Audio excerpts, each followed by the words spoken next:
His chest burned, his legs were giving out, but he couldn't stop. Not here, not now. Behind him, the footsteps closed in. Laughter mixed with something colder, crueler. He ducked behind a hedge, trembling, blood pounding in his ears. And then he felt it. A hand on his shoulder.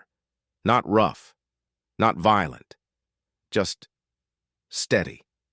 He turned, eyes wide with fear.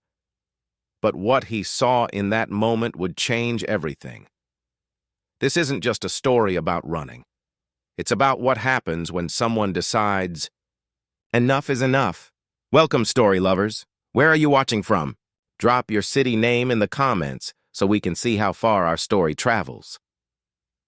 Setup, 300 words. It was just past sunset when 16-year-old Malik slung his backpack over one shoulder and stepped off the city bus. He wasn't late yet, but his mom had always warned him about walking through certain neighborhoods, especially after dark. The problem was, the shortest path home cut right through Willow Ridge Estates, a gated, pristine white suburb with trimmed hedges, motion lights, and too many silent stairs. Malik didn't dress to stand out. Navy hoodie, faded jeans, school, ID still hanging from his zipper. He had earbuds in, but the music was low, just enough to keep him company. What he wanted was to make it home, warm leftovers waiting, maybe a call from his dad who was finally back from deployment. He walked with purpose, eyes forward, heartbeat steady. He'd passed through Willow Ridge before, always careful not to make sudden movements or glance too long at a window. But something felt different tonight. A flicker in a curtain, a porch light that blinked on as he walked past. A car was slowly crawling behind him with no headlights. He glanced back, and empty street, just the wind. Still, a chill crept up his spine. He picked up his pace, turning down a narrower lane that twisted around a hedge-lined cul-de-sac. It would save him 5 minutes. He didn't notice the group of white boys hanging by the fountain. Not at first. But they saw him, and one of them whispered, "You see him? What's he doing here?" Another one cracked his knuckles. "I bet he's scoping the place. Let's see if he runs." Malik didn't know yet, but this was the start of a twisted game. And somewhere far behind, just beyond the streetlights, someone else was watching. Rising action, 420 words. Malik felt it before he heard it. The sudden burst of laughter, the scuff of shoes behind him, too many footsteps to ignore. He turned his head slightly and caught a glimpse. 4 silhouettes, all tall, white, and moving toward him with the casual swagger of boys who thought the world belonged to them. He tried to keep calm. No sudden moves. He walked faster. But they didn't slow down. They sped up. "Hey!" one of them shouted, feigning cheer. "You lost, buddy?" Malik didn't answer. He turned left at the next corner, heart thudding faster now. The shortcut had become a trap. High fences, no street exits, just tidy lawns and motion-activated lights. They kept following. "Why you running, man? You got something to hide?" Another one mocked, his voice closer now. Malik broke into a jog. That's when the game changed. Running footsteps thundered behind him. Laughter turned feral. "There he goes, let's get him!" This wasn't just harassment, it was a hunt, and Malik was the prey. He zigzagged through the cul-de-sac, vaulting over a low hedge, ducking behind a trash bin, lungs burning. He was a fast track team, but they were fueled by something crueler than competition. One of them nearly grabbed him near the community tennis court. "Gotcha!" But Malik twisted free, tearing his hoodie on a fence as he scrambled over it. He landed hard on the other side, scraping his palms on the pavement. His breath was ragged now, chest heaving. He didn't know where he was anymore. But someone else did. From the shadows near a row of hedges, eyes watched, calculating, controlled. Malik's father had followed him from the bus station, just an old habit after combat tours and sleepless nights. His instincts were sharp, and when he saw those boys trail his son, something in him snapped to attention. He stepped closer, staying in the dark, silent, waiting. Climax, 280 words. Malik's legs ached. He ducked behind a hedge, trying to catch. His breath, trying to become invisible. But the boys weren't far.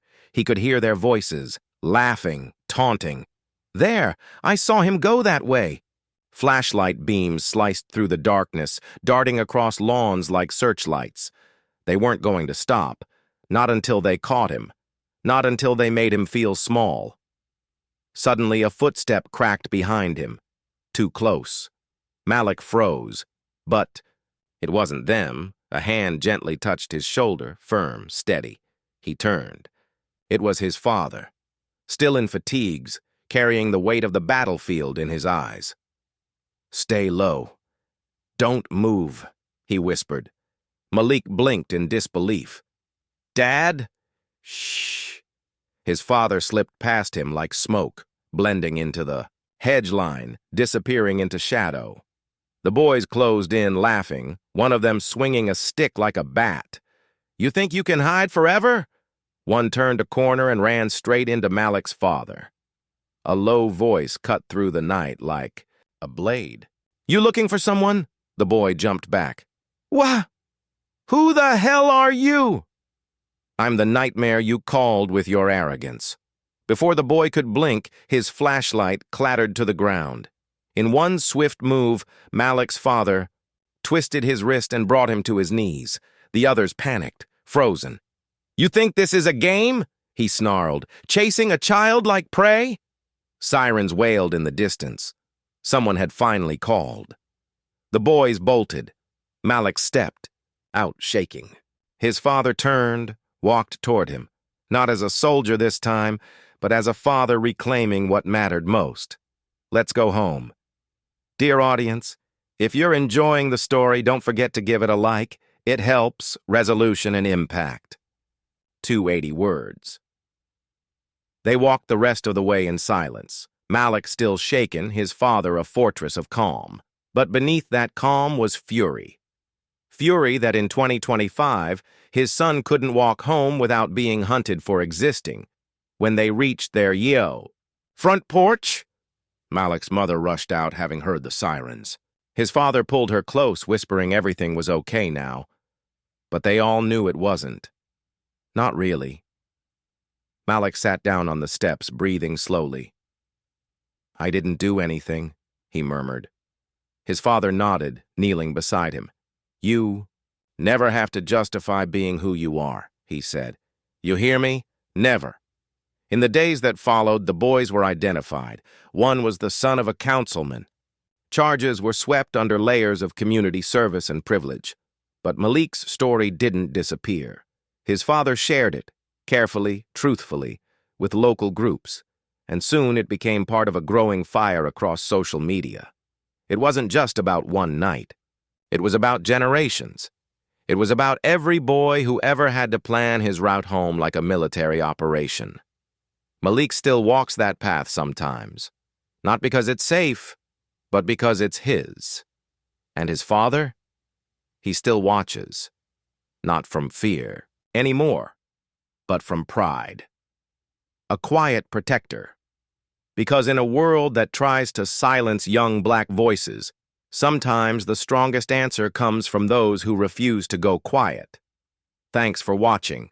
Subscribe to our channel for more powerful stories and new videos.